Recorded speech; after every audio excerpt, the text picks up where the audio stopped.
Bonjour, on se retrouve pour un nouvel épisode et aujourd'hui on va parler aventure, entreprendre et passer du bureau à celui de la vie d'aventurier.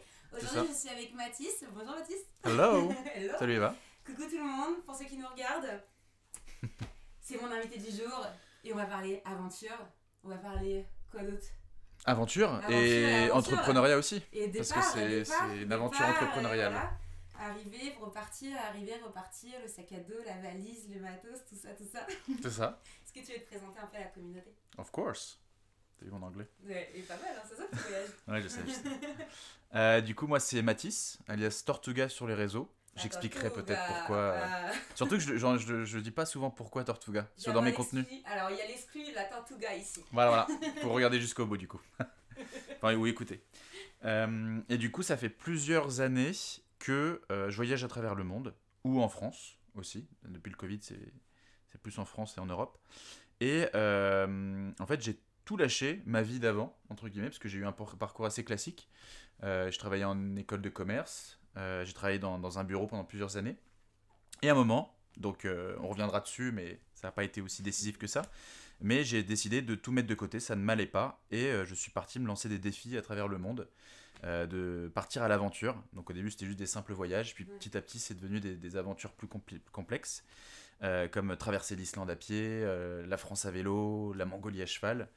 Et aujourd'hui, j'ai ma société de production que j'ai créée cette année et j'en vis pleinement bientôt. J'ai atteint ce rêve de vivre de ma passion, de l'aventure. Ta passion. Voilà. Bah, franchement, bravo, parce que c'est très peu de personnes qui arrivent justement à vivre Ouais, de sa passion, surtout dans le voyage et surtout dans la création de contenu.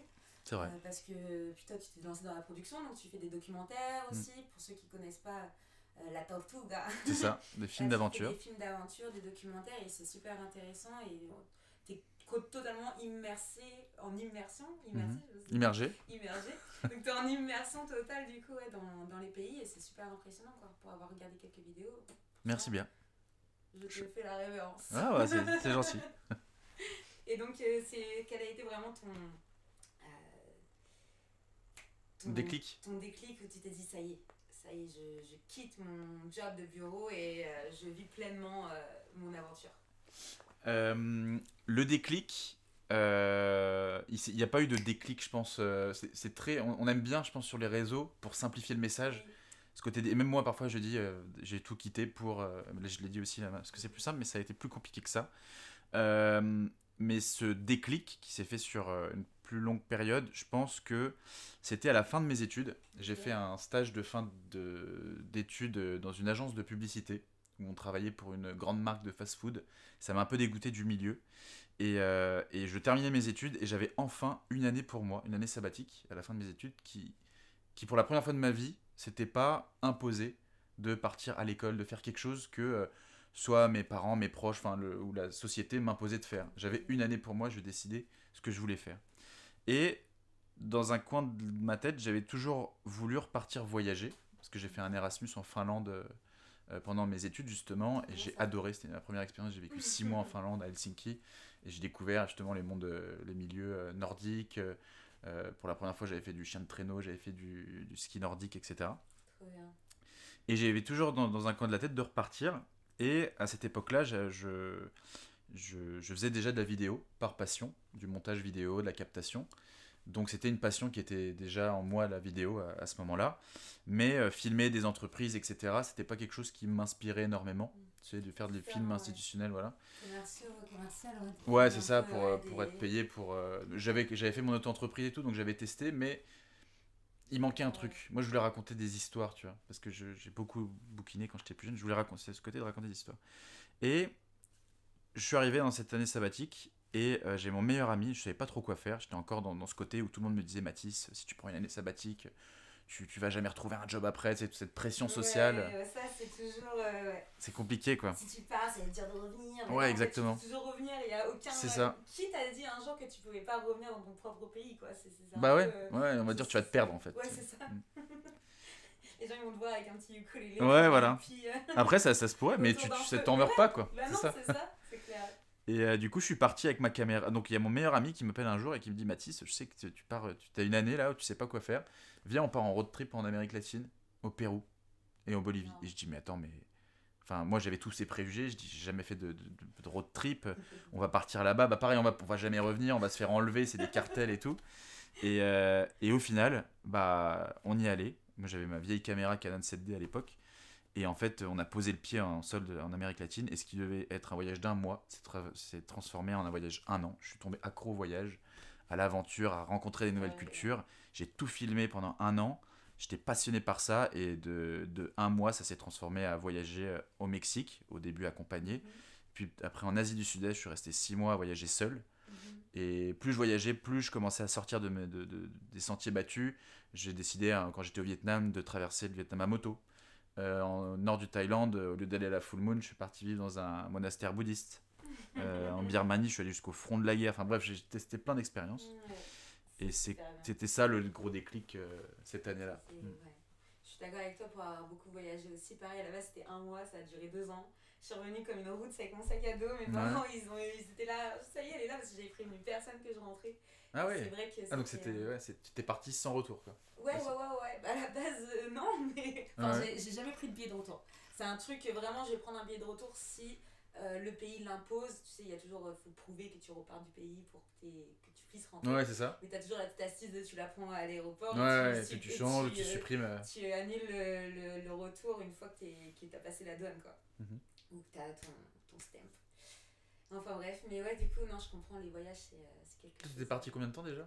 Moi, je suis partie, la première fois, je suis partie 2 ans. Donc, j'ai fait pareil, j'ai fait l'Asie du Sud, Vietnam, en moto, jusqu'au Cambodge. À la frontière du Cambodge, tu pouvais faire que dans un sens, pas dans l'autre. Ouais, c'est ça. Donc, vendu la moto là-bas. Thaïlande prise par. Tout le tour de la Thaïlande, mais prise par passion de la plongée. Je suis devenue prof de plongée à Koh Tao. Je suis restée vivre à Koh Tao plusieurs mois. Et après, je me suis dit, ok, Australie. Après, je fais l'Australie, je fais l'Indonésie. C'était cette partie-là. Et là, je commence à faire un peu l'americano central. Ah ouais, c'est toi l'aventurière en fait. Ouais, moi tu l'as aussi, arrête. Tu l'as aussi, mais moi, tu vois, j'ai choisi de vraiment proposer mes services en local à chaque fois. Je vois quelqu'un qui a un peu de mal en com, je m'occupe de leur com, ou après je vais leur refaire un site internet, je vais leur faire un peu de photos pour leur contenu. Mais je vais pas me lancer dans un documentaire comme tu peux le faire. Et donc c'est ça vraiment que pour moi je trouve que c'est super ce que tu fais, parce que tu montres encore plus. Tu vois, c'est pas qu'un blog que tu fais, tu vas montrer vraiment la culture locale. Après tu peux le montrer à travers un blog, mais c'est toujours différent, tu vois. Ouais, c'est ça. Entre faire un documentaire et faire du blogging, pour montrer un peu où tu vas, c'est sympa, les gens adorent parce qu'ils suivent tes aventures, mais ça reste comme tu disais, plus en immersion dans l'aventure. Vraiment en immersion, donc c'est super. Et en plus, maintenant que tu arrives à en vivre et que tu as des sponsors, que des partenaires, etc., je trouve ça incroyable. Donc, c'est pour ça que je vous ai invité, du coup, Mathis, à partager tout ça, toute cette expérience ensemble pour parler de tout ça pour que ça donne envie, en fait. En fait, c'est ça le truc avec I Am The Boss. L'épisode de podcast que je fais à chaque fois, c'est l'idée d'essayer de casser ces barrières dans la tête des gens qui se disent en fait mais moi aussi je peux partir, c'est simple de partir, tu vois, faut juste prendre un billet en fait. Une fois que t'as fait la première fois ton premier billet, comme t'as dit, c'est une drogue en fait. Et après c'est parti et tu repars tout le temps et tu reviens tout le temps, etc. Parce qu'en fait il y en a beaucoup qui me disent, ils m'envoient des messages et ils me disent en fait le plus dur c'est de se lancer finalement, et je suis pas d'accord finalement. Enfin, c'est difficile parfois de se lancer, mais quand on se lance dans un projet comme ça, le plus difficile c'est de pas lâcher après. Parce que sauter d'un pont, enfin je dis n'importe quoi, mais sauter finalement, quand tu t'as pris la décision de le faire, tu as juste à sauter, c'est plus... L'acte de se lancer n'est pas si compliqué que ça quand tu t'es vraiment t'es mordu et que tu as envie de le faire. Par contre, tenir sur la durée et ne rien lâcher, parce qu'au début, moi, c'était très compliqué de vivre de ça. Et toi, je pense que ça doit être pareil, c'est qu'au début, pendant un an, voire... Enfin non, moi, mes premières vidéos, c'était en 2017. Quand je commençais, j'avais 0 vue. Je pensais que ça allait cartonner mes vidéos, et au début personne ne me regardait. Je me suis rendu compte que j'avais fait aucune étude de marché dessus. Enfin, moi je me suis juste lancé par passion pour essayer. Et en fait je voyais qu'il y en a plein qui voulaient faire ça aussi, je me rendais pas compte, je connaissais pas YouTube et tout. Et en fait dès le premier échec j'aurais pu me dire en fait je laisse tomber quoi. Il y a tellement de gens, et je pense que le secret, même au début si on n'est pas bon et qu'on fait un truc qui est nul, c'est de continuer d'apprendre on n'arrête pas de le dire, et c'est pas du bullshit, c'est d'apprendre de ses erreurs, de s'améliorer, de se dire bon bah ça a pas fonctionné mais on va continuer, et d'avoir toujours cet objectif. Moi mon but c'était de vivre de ma passion, et d'avoir toujours cet objectif en haut et de prendre plein de chemins jusqu'à arriver à ce point-là. Ouais, c'est génial. Comme quoi, on peut vivre de notre passion et il faut pas rester sur un échec. Parce que puis monter une communauté, tu peux donner d'ailleurs un conseil de comment tu as réussi à monter cette communauté-là. Parce que il y a beaucoup de personnes qui disent, justement, il y a trop de personnes qui font ça. Mais il y a de la place pour tout le monde en fait. Chaque personne est différente. C'est vrai. Et c'est ce que j'essaye de leur expliquer. C'est pas parce que tout le monde fait ça, ou il y en a plein qui font ça, ou on le fait tous d'une manière différente. C'est un peu comme des personnes qui disent, non, je vais pas créer ma marque de vêtements parce qu'il y en a plein. Ouais. Ouais, mais peut-être que tu vas faire un style différent qui fait que les personnes vont acheter ta marque. Ou non, je vais pas ouvrir un resto, il y en a déjà plein sur la place. Et alors, si tu fais un plat différent ou si t'as un relationnel différent, on va venir manger chez toi en fait, on n'ira pas manger chez le voisin. C'est ça. Et je compare ça à des commerces locaux pour que ceux qui nous regardent et qui nous écoutent comprennent que il y aura toujours de la concurrence, il y aura toujours des gens qui font comme nous. Tout a déjà été fait. Tout a déjà été fait. Sauf si t'es le futur Mark Zuckerberg mais bon. et que t'inventes le truc qui fait que tu seras marqué dans l'histoire jusqu'à l'éternité, quoi. Mais voilà, si tu veux vivre de ta passion, il y aura forcément des personnes qui sont passées là avant toi. C'est vrai, et d'ailleurs, même Marc, que je connais, c'est mon poteau Marc. Ouais, il va bien, ouais, il va très bien et tout. On part en voyage ensemble. Ouais, c'est ça, exactement. Mais même lui, c'était pas son il a fait d'autres projets avant, certainement. Ouais. Et c'était pas son premier projet. Et en fait, tu l'as très bien dit sur le côté de. Moi, au début, quand je me suis lancé dedans, je regardais même pas YouTube. Je commençais la vidéo. Et quand j'ai commencé à faire mes premiers voyages, le montage était un peu pourri. En plus, j'ai mis 1 mois à faire ma première vidéo. C'était Pérou-Bolivie. La qualité était naze. Tout le monde avait déjà fait. Il y avait des gens qui avaient déjà des drones à l'époque. Enfin, moi, c'était nul. Et j'ai continué, j'ai fait une série sur le Mexique, nul aussi, je faisais quelques centaines de vues avec des blagues pas drôles. Et en fait, le problème de beaucoup de gens, aujourd'hui, ils ont peur de se lancer parce qu'ils ont envie d'avoir l'idée qui n'existe pas ou qui est différente. Oui, mais en fait, tu l'auras jamais ce truc-là, sauf si tu te lances d'abord, que tu fais un truc que tout le monde fait, comme ce que j'ai fait, tu vois que ça marche pas, et tu te dis, en fait, je vais faire ça autrement.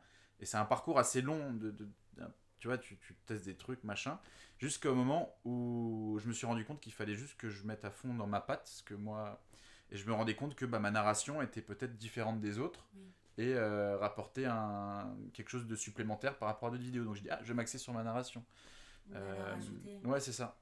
C'est comme ça, et c'est pour ça, entreprendre, en fait, quand tu es créateur de contenu, c'est toujours entreprendre, toujours tester, parce qu'il n'y aura pas, y a pas le bon modèle, en fait. Il y a peut-être une vidéo qui va super bien marcher. Tu peux faire une copie conforme avec un autre lieu, si tu comprends pas, en fait. Ils sont passés où, mes visiteurs, mes viewers, pourquoi ils ne regardent pas cette fois-là?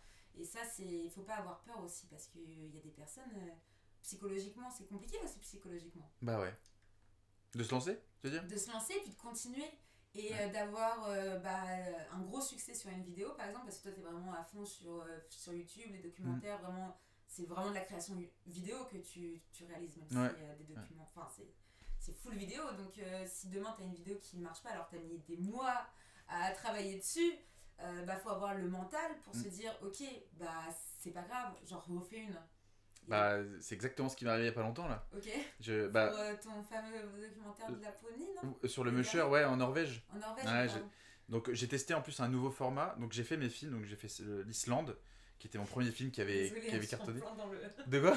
Désolé, je suis en plein dans le truc, vas-y. Non, mais très bien, mais c'est ça, il faut. Ouais. Mais l'Islande, du coup, ça avait cartonné. Je me rappelle, c'était en plein Covid. Le Covid, ça m'avait un peu aidé justement. Oui. Parce que des gens étaient devant leur PC, donc puis les gens ne pouvaient pas voyager.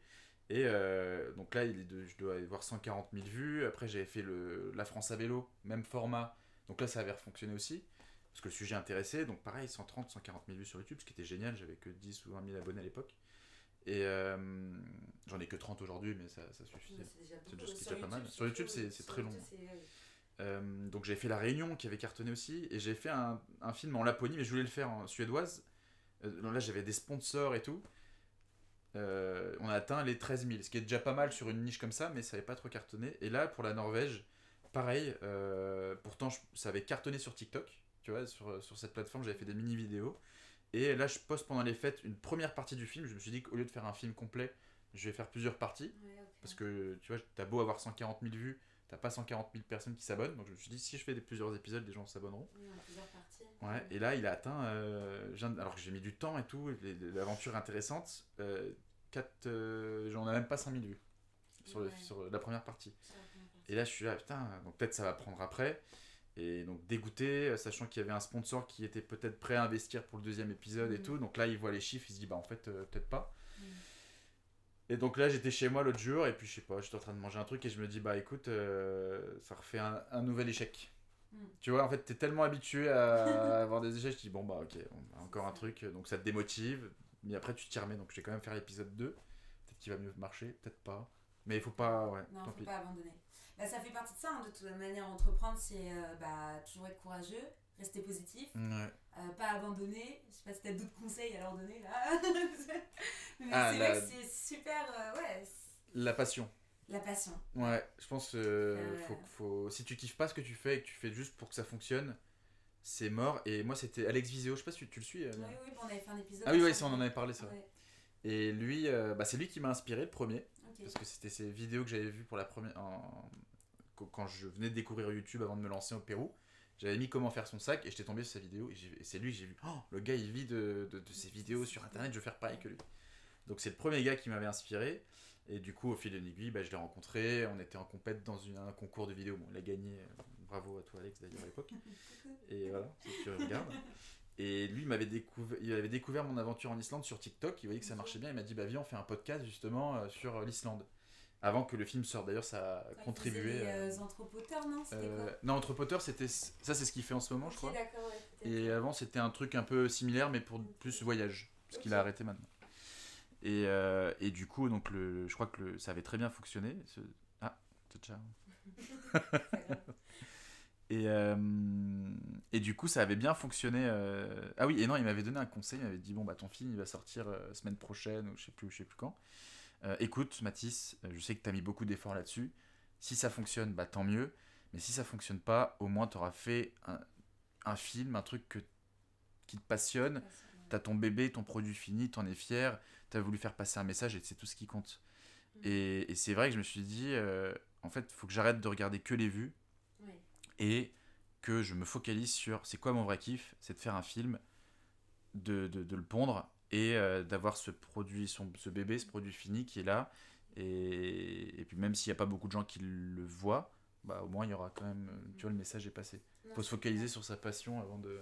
Non, je suis d'accord, et puis tu sais, c'est pas parce que, ok, il y a 5000 vues, mais dans ces 5000 personnes, c'est des vraies personnes qui aiment vraiment ce que tu fais et qui eux, ont attendu cette fameuse vidéo, tu vois. Donc, faut aussi partir dans ce concept-là, c'est que peut-être que ces personnes-là, tu les fais rêver, peut-être que grâce à toi, elles vont devenir aussi entrepreneurs, documentaristes, peut-être qu'ils vont se dire, moi aussi j'ai envie d'aller dans ce pays-là, et ça, je trouve que c'est encore plus beau, plus enrichissant.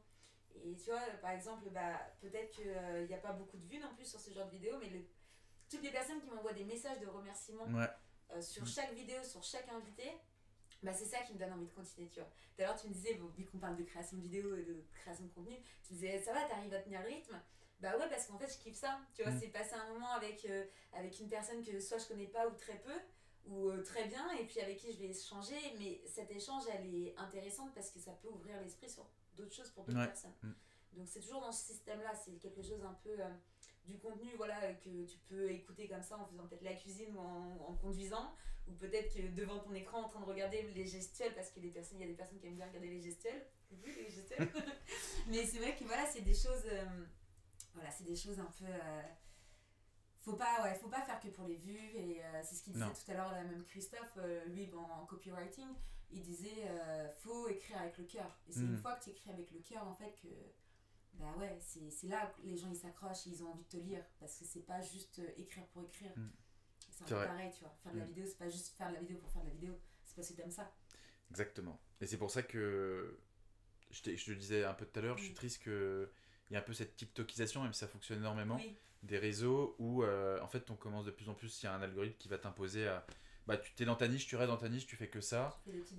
Il faut en créer tous les jours, il faut vraiment être ultra régulier. Donc certes, c'est très bon pour les réseaux sociaux, mais le plus important, c'est si t'as pas envie de créer une semaine, ou tu as envie de faire une vidéo tous les mois, fais une vidéo tous les mois. Si tu as envie de faire des films de 40-50 minutes comme moi, tous les 4 mois, c'est pas du tout ce que YouTube veut, mais fais-le. Parce que au final, YouTube, c'est pas du tout ce qu'il attend, mais je l'ai fait et ça a fonctionné. Donc ça veut dire que quand tu fais un truc qui, toi, tu as envie de faire, ça se transmet aux gens et les gens le comprennent. Là, j'ai voulu faire des petits épisodes pour plus rentrer dans l'algorithme YouTube, machin, malgré moi. Et tu vois, je pense que le karma, il s'est dit, bon, bah, tu l'as fait, un truc que tu n'as pas l'habitude de faire, c'est pas toi, et bah, on t'est pas récompensé. Donc, faut faire ce qu'on a envie de faire, et faut faire ce qu'on a envie de faire, faut pas lâcher, et à un moment, ça marche. Tu vas trouver ta cible, tu vas... Et ça, c'est les secrets pour entreprendre. Attends, en parlant de secrets, du coup, la tortuga. La tortuga. Pourquoi la tortuga? Il y en a plein, ils me disent oui. Donc ça veut dire tortue en espagnol, pour ceux qui... En cas où, c'est jamais. Parce qu'il y en a, oui, il y en a. Et... Le signe de plongée à tortue. C'est quoi? C'est un signe de plongée de tortue? Ouais. Non. Quand tu vois une tortue, tu fais ça dans l'eau. Bah, tu parles en langage des signes dans l'eau. Pour ceux qui vous regardent. Mais t'as le signe tortue? Oui, c'est le signe tortue. Attends, j'arrive pas à le faire. Bah, c'est les mains et en fait, c'est les pattes. Attends, là, 4 pattes comme ça? Non, je fais mal là. Je sais plus exactement. Comme ça, ouais. Comme ça. Attends, faut que je le cherche parce que du coup, j'ai commencé les vidéos comme ça. Salut les tortues! Salut les tortues! D'ailleurs, dans mes premières vidéos, j'ai dit salut mes petites tortues, un peu à la youtubeur. Ok, trop bien. Mais ouais, mais non, je m'énervais moi-même. Ah Il y en a ouais? plein qui me disaient arrête de nous appeler petites tortues. Et c'est vrai que Coucou c'est. les petites tortues! Il y en a qui rigolaient, mais peut-être que ça a participé au truc. Quand j'ai rencontré Captain Rémi, qui est devenu un ami, il s'était foutu de moi au début. Refais ton petit Captain. Donc pourquoi la Tortuga, ouais. Allez là, dis-nous le secret. Du coup, alors il y en a plein qui pensent que c'est parce que c'est l'île de la Tortuga, Pirates des Caraïbes, pas du tout. Okay. Donc certes, ça fait un peu carapace aussi, le sac à dos. Ok, mais c'est pas ça non plus. C'était lent. T'as été lent à faire un truc. Ouais, donc j'étais en... Donc mes premiers voyages en Bolivie, je traversais le désert d'Uyuni et on était avec un chauffeur et une cuisinière bolivienne qui parlaient que espagnol et on était quelques touristes, on était 4 dans le 4x4 et en fait on était en plein désert et à chaque fois ils s'arrêtaient pour qu'on prenne des photos, des vidéos. Et sauf que c'était un peu plus touristique, donc ils disaient vous avez 10 minutes pour photographier, vous rentrez. Oui. Sauf que moi, j'étais tout content, machin, donc déjà j'avais un gros bordel à préparer en vidéo avec mes caméras, donc j'étais le dernier à sortir avec mes caméras, et en fait j'étais tout le temps le dernier à rentrer parce que j'allais courir après les lamas, je me perdais, et à un moment ça a saoulé le guide, et donc ils étaient là, ils savaient pas parler en anglais, ils disaient Tortuga, Tortuga, come on Tortuga, et ils se sont tous moqués de moi dans la voiture, à chaque fois j'étais le dernier à rentrer, et du coup quand je suis rentré, il fallait trouver un nom, et je me suis dit que ça collait bien avec mon côté... on m'appelait comme ça, on rigolait bien, c'est une histoire, la Tortuga. Ouais, la Tortuga, non, belle histoire. Voilà. Belle storytelling, tu vois, ça pourrait être un très beau post LinkedIn. Bah ouais, si tu veux. Avec une belle accroche. Si tu nous ouais. Enfin. On m'appelle la Tortuga, et puis avec la réponse à la fin, pour que les gens lisent le truc. Ok, ouais. Donc c'est ça. Ouais, c'est ça. Ok, bah sympa. Bah, merci pour cette petite info croustillante. Avec plaisir. Et pour venir sur l'entrepreneuriat, voilà, comme quoi on peut passer du bureau à devenir une tortue en voyageant. Exactement, ouais. Une tortue aventurière. Ouais. C'est pas tortue ninja, mais presque. Il y en a un qui m'appelle la tortue ninja. Ah ouais? Donatello. Non, c'est... Voilà, en tout cas, s'il faut retenir un truc en 2023, c'est... si vous voulez entreprendre, entreprenez, il n'y a pas de limite. Et en tout cas, c'était sympa d'être recevoir. Avec plaisir. Dans ce studio. Avec plaisir. Ouais, moi je suis très content d'être ici aussi, de pouvoir partager. Dans la grotte. Donc écoutez, merci beaucoup en tout cas de nous avoir écoutés, de nous avoir regardés. Je vais mettre toutes les références du coup de tes vidéos, YouTube, site internet, blog, dans les références de l'épisode. Donc n'hésitez pas à aller voir ce que Mathis fait pour ceux qui ne le connaissent pas. Et puis je vous souhaite à tous une bonne soirée. Bye bye. On se retrouve sur les réseaux.